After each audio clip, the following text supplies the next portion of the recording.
सभी मित्रों को नमस्ते। मित्रों, अपने बात करें राजस्थान पशु परिचय पार्ट बी पशुपालन, और अपना टॉपिक चल रहा है पशुओं के प्रमुख रोग। पशुओं के प्रमुख रोग की 2 कंप्लीट कर चुके अपने क्लास भाग 3, जिसमें बात करने वाले हैं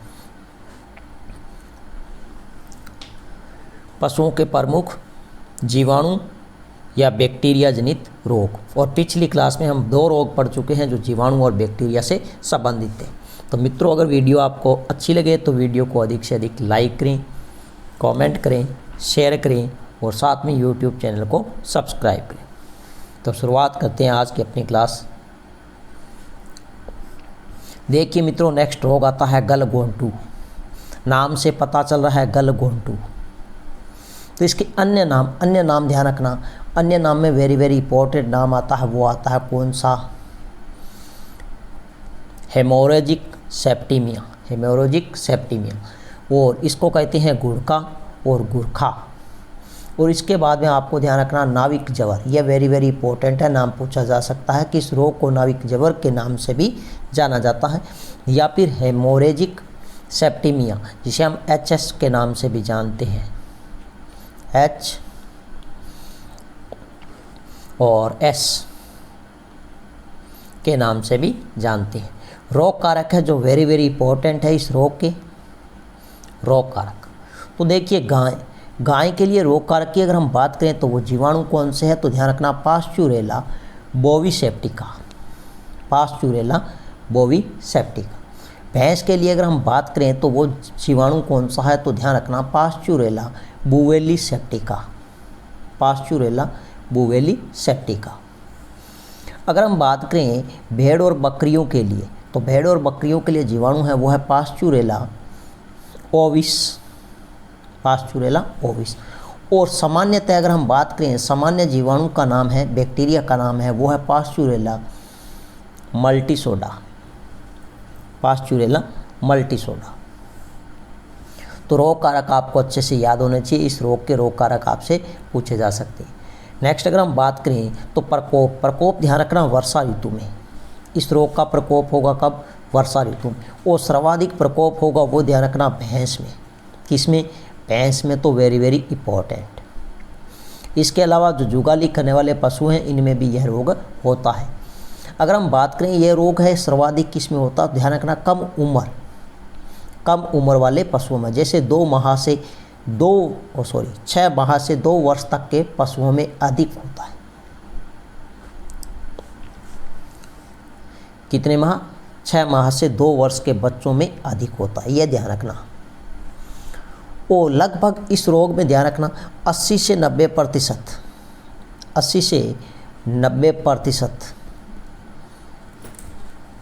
रोगी पशु की मृत्यु हो जाती है।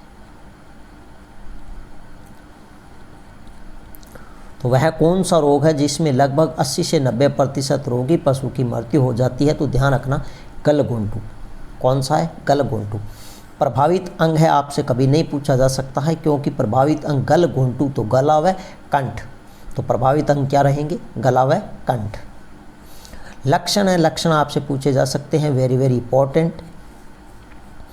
देखिए मित्रों, तीव्र रक्तपूतित लक्षण। इसमें क्या होता है? पशु को तेज बुखार होगा, 104 से 108 डिग्री फ़ारेनहाइट तापमान। अब ध्यान रखना वेरी इंपॉर्टेंट, अगर हम बात करें तो वो ध्यान रखना मित्रों, यह विशेषता मुख्य रूप से ध्यान रखना है गोबर में रक्त आना व 6 से 8 घंटे में रोगी पशु की मृत्यु होना। 6 से 8 घंटे में रोगी पशु की क्या हो जाएगी? मृत्यु। और गोबर में क्या आएगा? रक्त। इसके बाद में ध्यान रखना मित्रों नंबर 2 है। नंबर 2 में अगर हम बात करें तो इसे कहते हैं शोध अवस्था। शोध अवस्था। तो इसमें ध्यान रखना रोगी पशु के गलकंबल, कंठ और निचले जबड़े के बीच में कष्टदायक सूजन आ जाना। तो कौन सा रोग है जिसमें रोगी पशु के गलकंबल, कंठ और निचले जबड़े के बीच कष्टदायक सूजन आ जाना? और इसके बाद में आप सूजन आएगी कंठ में, तो ध्यान रखना श्वास लेने में कठिनाई होगी।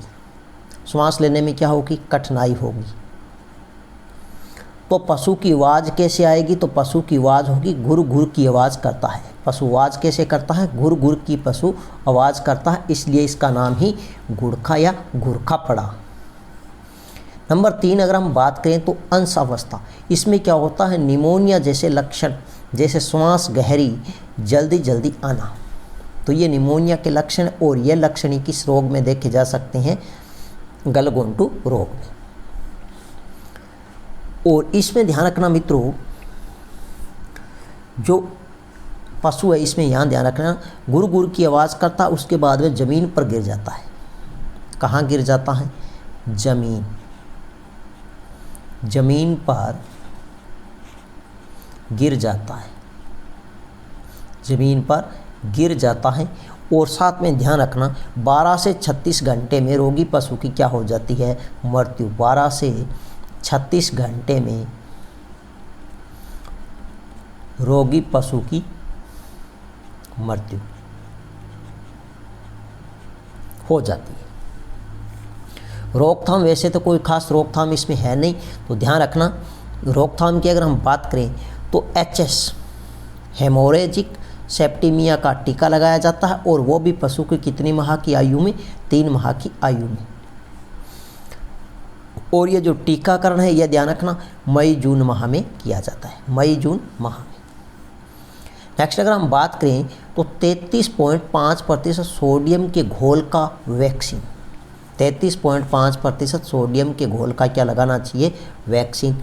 इसके बाद में ध्यान रखना एंटीसीरम का अंतःशिरा वैक्सीन भी पशु को लगाया जाता है। और यह जो एंटीसीरम वैक्सीन है यह ध्यान रख लेना 100 से 150 घन सेमी, 100 से 150 घन सेमी का अंतःशिरा वैक्सीन लगाया जाता है। तो यह था मित्रों अपना प्रमुख रोग कौन सा? गलघोंटू। नेक्स्ट रोग की अगर हम बात करें तो रोग आता है थनैला। कौन सा रोग है? थनैला रोग है, जो वेरी वेरी इंपॉर्टेंट रोग है थनैला। थनैला रोग है, इसको किस नाम से जाना जाता है? तो ध्यान रखना मित्रों, अन्य नाम की बात करें तो वेरी वेरी इंपॉर्टेंट है मैस्टाइटिस। मैस्टाइटिस यह रोग का अन्य नाम है, और थनैला रोग का अन्य नाम कौन सा? याद रखना मैस्टाइटिस। और यह एग्रीकल्चर सुपरवाइजर में पूछा गया। इसके बाद में ध्यान रखना स्तन शोथ, और इसे कहते हैं गार्गेट, अयन का शीत, चिली ऑफ द अंडर। तो एक अयन का शीत, यह ध्यान रखना अयन है वो क्या पड़ जाते हैं? ठंडे, इसलिए इसे कहते हैं अयन का शीत। रोग कारक है, यह आपको अच्छे से ध्यान रखना है। थनैला रोग में रोग कारक है जो जीवाणु है बैक्टीरिया, वो कौन सा है? तो ध्यान रखना स्ट्रेप्टोकोकाई अगेलिकिस, और एक आता है स्ट्रेप्टोकोकाई अगेली। तो ये इसके प्रमुख क्या है? रोग कारक है। प्रकोप की अगर हम बात करें तो गाय भैंस में सर्वाधिक किस में रहेगा थनैला रोग का प्रकोप? तो ध्यान रखना गाय और भैंस में। और इसके बाद में ध्यान रखना दुधारू पशुओं में यह छूतदार रोग है। तो ये ध्यान रखना दुधारू पशुओं में कौन सा छूतदार रोग है? जीवाणु और बैक्टीरिया जनित भी है, और साथ में छूतदार, एक दूसरे पशु के संपर्क में आने से यह रोग फैलता है, वो भी कैसे? दुधारू पशु। यह आपको ध्यान रखना है।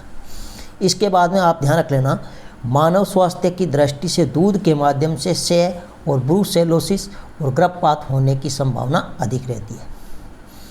इस रोग से जो पीड़ित पशु है उसका अगर मनुष्य दूध का प्रयोग करेगा तो मनुष्य के स्वास्थ्य की दृष्टि से दूध के माध्यम से क्या हो जाएगा?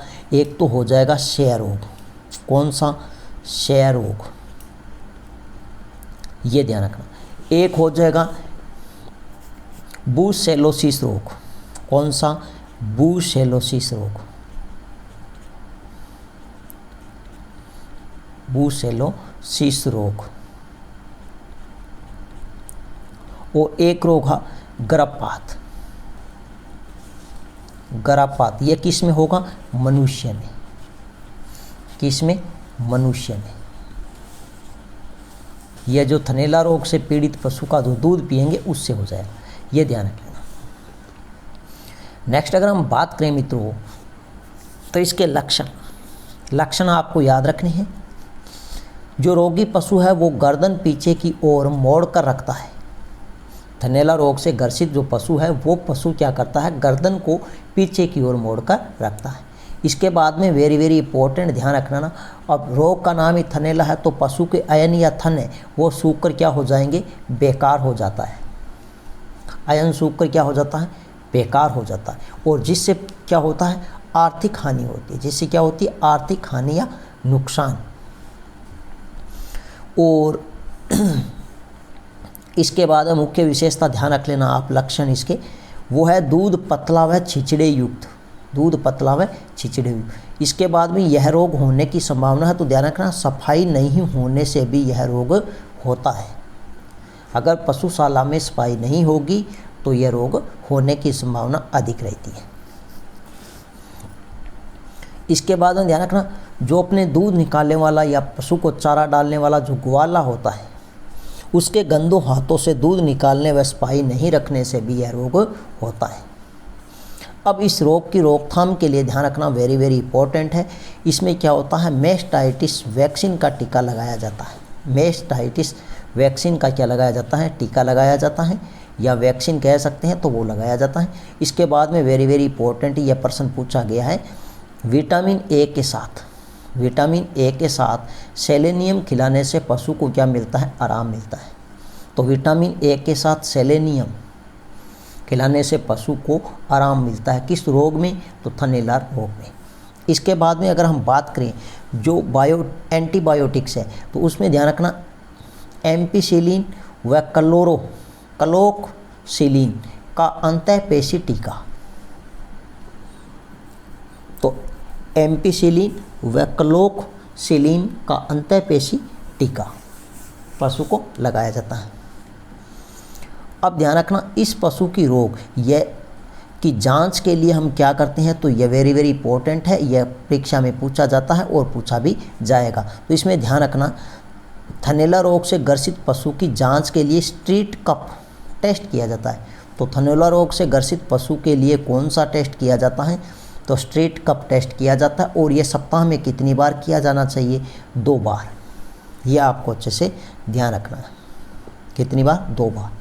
इसके बाद में अपने ध्यान रखना, जो रोगी पशु है, रोगी पशु है, रोगी पशु के थनों से पूर्ण दूध निकालने के बाद, जो थनैला रोग से ग्रसित पशु है उस पशु के थनों से पूर्ण दूध निकालने के बाद थन साइफन एक यंत्र होता है, एक तार होती है जो थनों में प्रविष्ट कराई जाती है, मतलब थनों के अंदर उसको प्रवेश करवाया जाता है।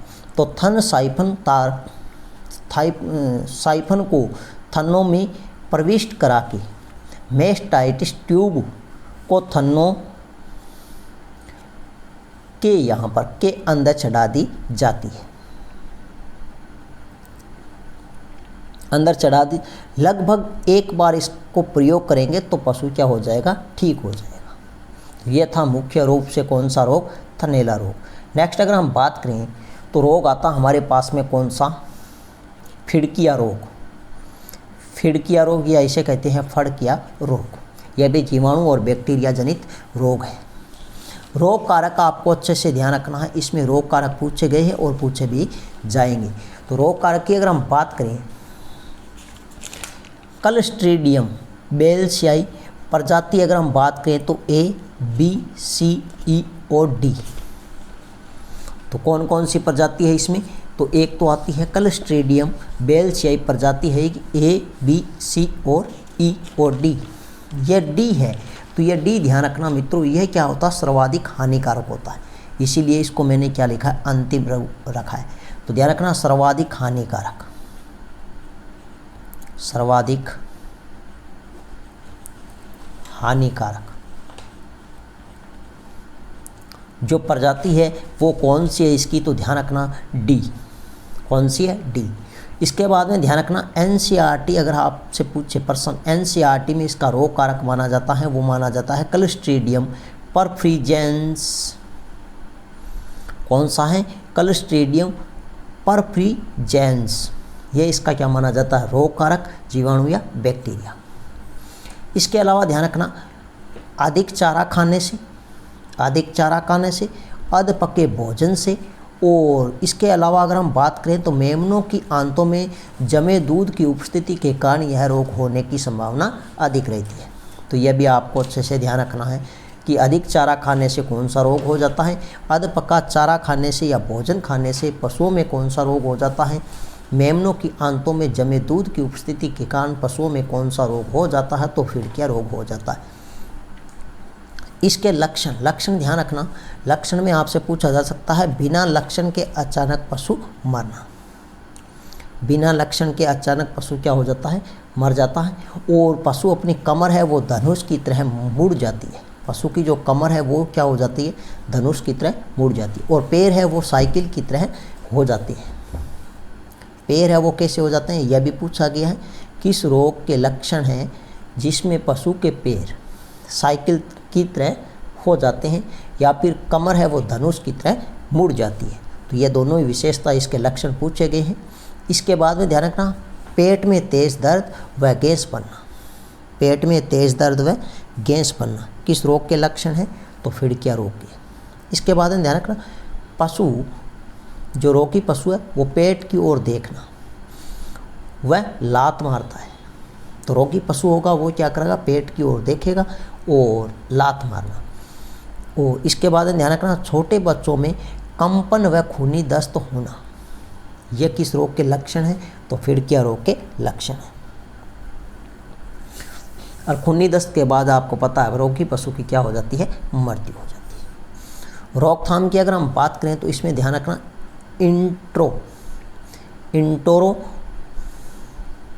इंट्रोटॉक्सीमिया वैक्सीन का क्या लगाया जाता है, टीका या वैक्सीन। तो इंटोरोटैक्सोमिया वैक्सीन का टीका लगाया जाता है और जिससे रोग प्रतिरक्षा है वो कितने वर्ष की हो जाएगी, 1 वर्ष। कितनी, 1 वर्ष। इसके अलावा ध्यान रखना, तीव्रता में इसका कोई इलाज नहीं है। अगर यह रोगी पशु है, जो रोगी पशु है उसमें यह अधिक हो जाता है तो उस अवस्था में इसका कोई इलाज नहीं है। अगर यह थोड़ा है, अगर यह पशुओं में क्या है, फिड़किया रोग कम है, तो उस समय इसको अपने क्या करेंगे, 50 मिलीग्राम लाल दुआ 125 ग्राम पानी का घोल पिलाना, जिससे पशु को क्या मिलता है, आराम मिलता है। इसके साथ साथ में यह भी ध्यान रखना चाहिए, हरी घास व रबी फसल की कटाई के बाद पशु को कम चराई कराना, तो इससे भी पशु को क्या मिलता है, आराम मिलता है। ये थे अपने जीवाणु और बैक्टीरिया जनित मुख्य रोग। अब इसके अलावा अगर हम बात करें जीवाणु या बैक्टीरिया जनित रोग कौन कौन से, तो इसके अलावा एक ध्यान रखना, निमोनिया जो रोग है, निमोनिया रोग, यह जीवाणु या बैक्टीरिया जनित है। इसके अलावा ध्यान रखना, टीबी रोग, एक पशुओं में टीबी रोग है, यह भी जीवाणु और बैक्टीरिया जनित है। इसके साथ में टिटनेस रोग, यह भी क्या है, जीवाणु और बैक्टीरिया जनित है। और साथ में ध्यान रखना, सफ़ेद दस्त, यह भी क्या है, एक रोग है जो जीवाणु और बैक्टीरिया जनित है। इसके बाद में ध्यान रखना, ब्रूसेलोसिस रोग,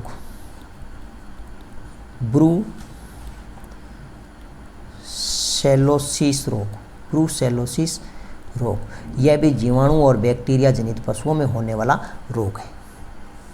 तो ये थी आज के मित्रों अपनी छोटी सी क्लास। नेक्स्ट मिलते हैं एक नई वीडियो के साथ में, तब तक के लिए धन्यवाद।